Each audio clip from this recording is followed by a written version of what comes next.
მოდი ვისაუბროთ გენეტიკაზე და გარეგნობაზე, რომელიც დაკავშირებულია გენეტიკურ კოდებთან. ვიდეოს დასაწყისში გეტყვით, რომ თქვენ თუ გჯერათ, რომ ადამიანი არის მაიმუნის ნაშიერი, მაშინ ამ ვიდეოს არ უყუროთ და გადაინაცვლეთ ზღაპრების სამყაროში. და წაიკითხეთ მაგალითად ჰანს კრისტიან ანდერსენის ზღაპრები. უფრო საინტერესოა, ვიდრე ჩარლზ დარვინის ზღაპრები. ჩარლზ დარვინი იყო ადამიანი, რომელიც გაბოროტდა ღმერთზე და ბოლოს ვიზზე დაქორწინდა, ძალიან კარგად ვიცით. თუ ის ბრჭყალებში ბიბლიას ებრძოდა, მაშინ რატომ დაქორწინდა იმ ადამიანზე, ვიზეც დაქორწინდა. მოდი დაუბრუნდეთ თემას.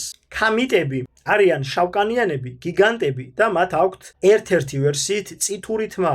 წითური ფერის თმა არის დაკავშირებული ცილების ნაკლებობასთან. შესაბამისად, ქამი და მისი შთამომავლები არ გამოირჩეოდნენ ისეთი ცხოვრების სტილით და წესით, რაც მათ ორგანიზმში ცილებს დააგროვებდა, ეს რასაკვირველია ბრჭყალებში. ამიტომაც დროთა განმავლობაში ქამიტების თმის ფერი გახდა წითელი და მსგავსი ფერის თმა აფრიკელებში მრავლად გვხვდება დღესაც. როდესაც გენეტიკური კოდი გადაიკვეთა ქამიტებში, ეს თმის ფერი და გიგანტიზმი მათ გადმოყვა. ასევე გენეტიკური კოდის შთამომავლობას გამოყვა კუთხეებში აწეული თვალების ჭრილი, რაც დამახასიათებელია მხოლოდ ქამიტებისთვის.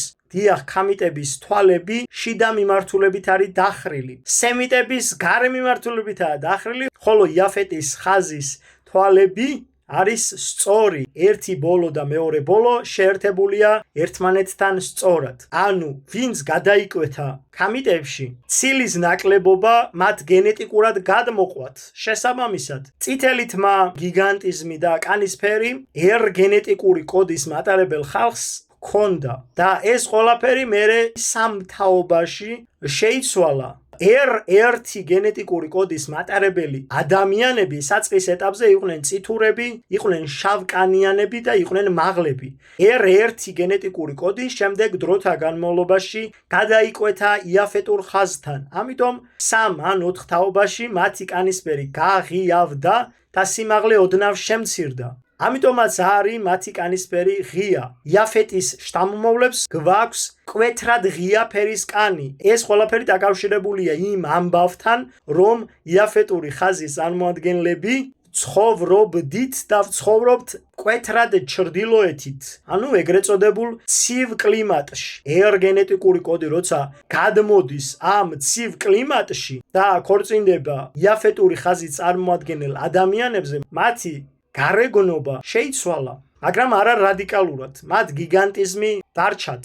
ამიტომ თუ ადამიანს აქვს წითური ფერის თმა და არის თეთრკანიანი, მას აუცილებლად ურევია დიდი რაოდენობით გენეტიკური კოდი. რაც შეეხება გენებს, ყველა ძლიერი გენი 3 თაობის შემდეგ იცვლება.